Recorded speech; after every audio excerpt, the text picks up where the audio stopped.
Hey gang, I'm Mike, and this is Finally Garage. Now that we've gotten the GTO into the garage, it's time to do some disassembly. First, I have a little prep work to do. I want to get it up on dollies, the wheel dollies, so I can kind of push the car around, move it around in the garage.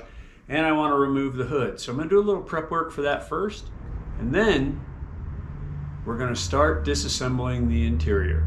So let's get to it.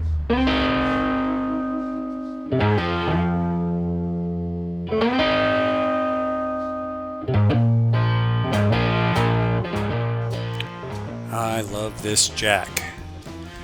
It's a 3.5 ton jack. I think the brand is Blackhawk. I got it off of Amazon, about $350, and it's just so nice after having cheap jacks to have a really nice one. As well, the wheel dollies that I'm using so far seem to work pretty well. I'll put a link to those down below.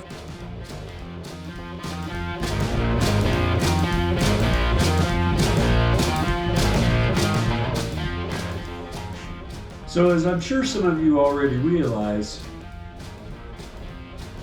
this is not a GTO hood. The GTO hood comes with those signature dual scoops. So, you know, this is a 242 car. So at some point someone must have replaced it with like a Le Mans hood. And it's already been crumpled in the front anyway, so this hood is a complete throwaway for me. So I'm going to take off the hood. So while I'm working on the interior, I'm going to let the bolts on this thing sew. So I'm going to raise this hood. Beautiful old car hood raised.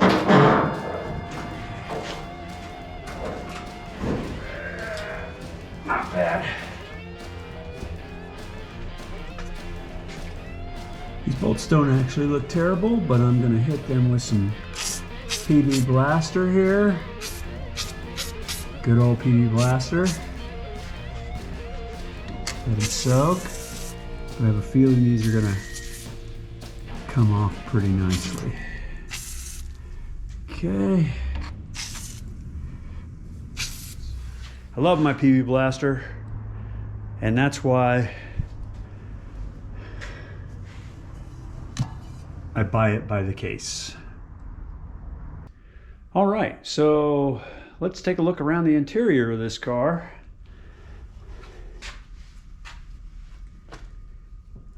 I haven't really spent a lot of time in here. You know, I looked around when I bought it. I knew it needed a lot of work.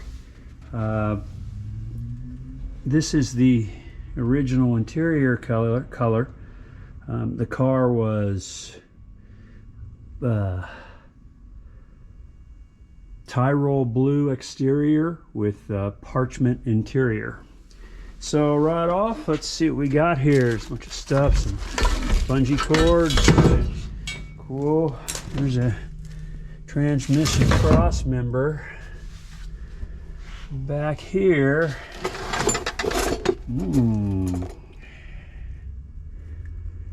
a whole little Coleman cooler full of knickknacks. Looks like maybe the heater plate, push rods. This is all, well, some engine stuff. Got lifters and some mounts. Doesn't look like there's anything in here that'll get reused. So let's check out what else we have. Old seat belts. Yeah. Gas tank strap. I have the gas tank in the backyard. Looks like I'm getting some flicker off of this LED. That's interesting. Let's try this. There's another one, another gas tank mount. There's an interior trim, final trim piece. More push rods. Oh, cool. Battery plate. I'm not sure if that can be repaired. You know, that's another $1 saved. If so, let's see. Ah, headlight, good. Headlight bucket. That's definitely a score right there. I think there are some headlight buckets on the front already, but I knew some were missing. Shifter. Shifter handle. Interesting. Gasket. Gas cap.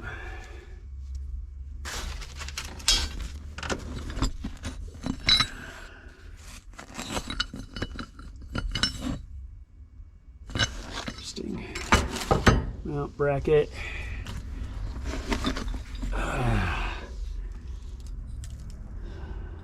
Two mount brackets. Not sure what those are mounts for. Go to the motor mount, maybe? I don't know. If anybody knows, please let me know. It looks like a cover for the floor pan. Yeah. All right. So it's like we can. Yeah, there's a headlight trim ring. That's good. Anything is good. All right. And that's what we got inside. I'm going to clean out this stuff. And I'm going to see about getting a better light in here. It looks like we're getting some flicker off of this little LED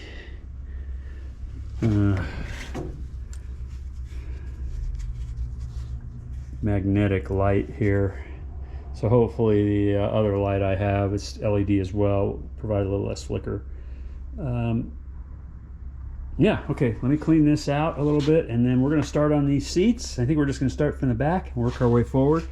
So we'll start by removing these seats, and then we're going to remove these, you know, what's left of the headliner, and hopefully I see at least a couple bows.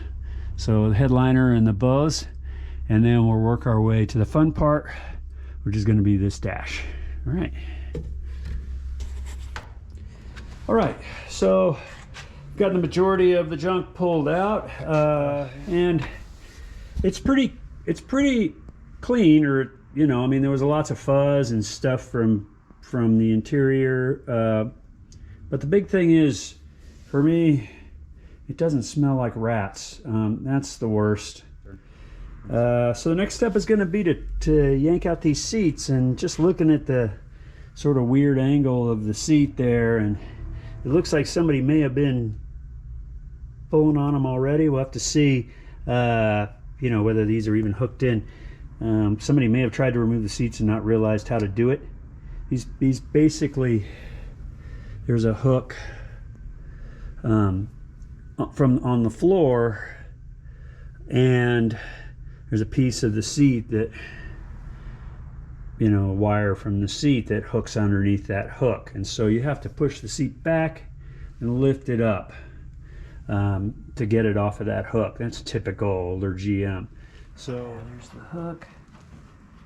Okay, so it's not hooked on this guy at all. Not hooked on this guy either, so this is really, I think, just sitting in here.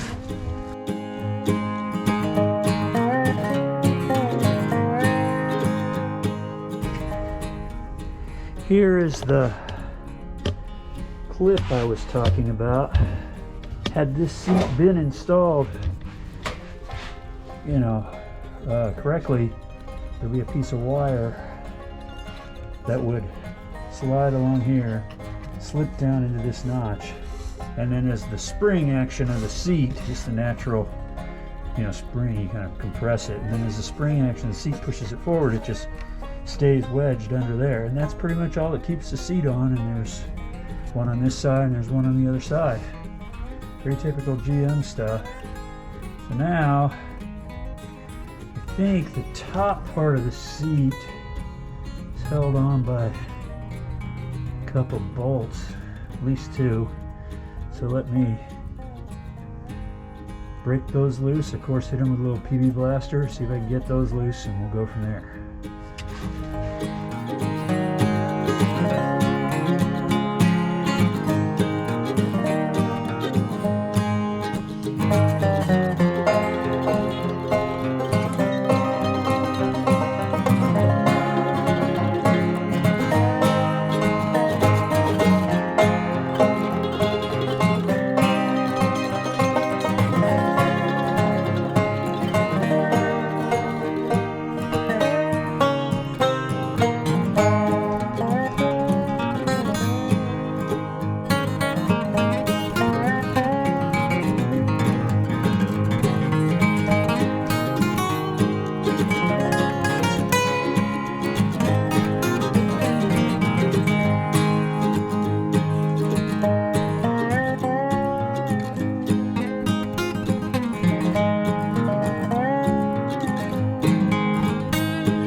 So we've got this semi cleaned up, back.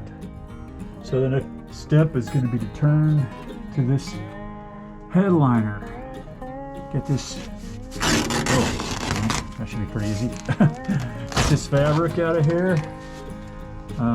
Try to, you can see with the light, try to preserve those clips if we can. And get all these headliner bows removed.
So I'm dirty and I'm grouchy, and I'm going to call it for this morning.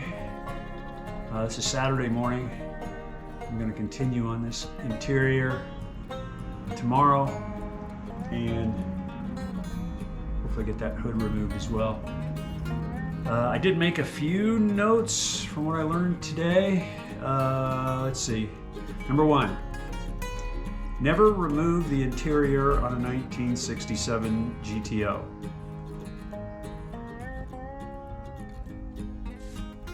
Oh, sorry. Never remove the interior on a 1967 GTO hungover. Anyway, I would remove the rear armrests, I think, before removing the top part of the back seat. Seemed like that they were in the way and I really had to wedge it out of there. So, you know, if somebody knows of a better way of getting that seat out without sort of really jamming it against the sides of the panels, please let me know in the comments. But probably that would be my next try, would be, remove the armrests, or don't put the armrests in until the seat is in. And then I just need a better shop vac. My little guy is old and already underpowered to start with, and so I just need to buck up at some point and go over to Project Farm and see what he recommends for a shop vac and get one. Anyway, yeah.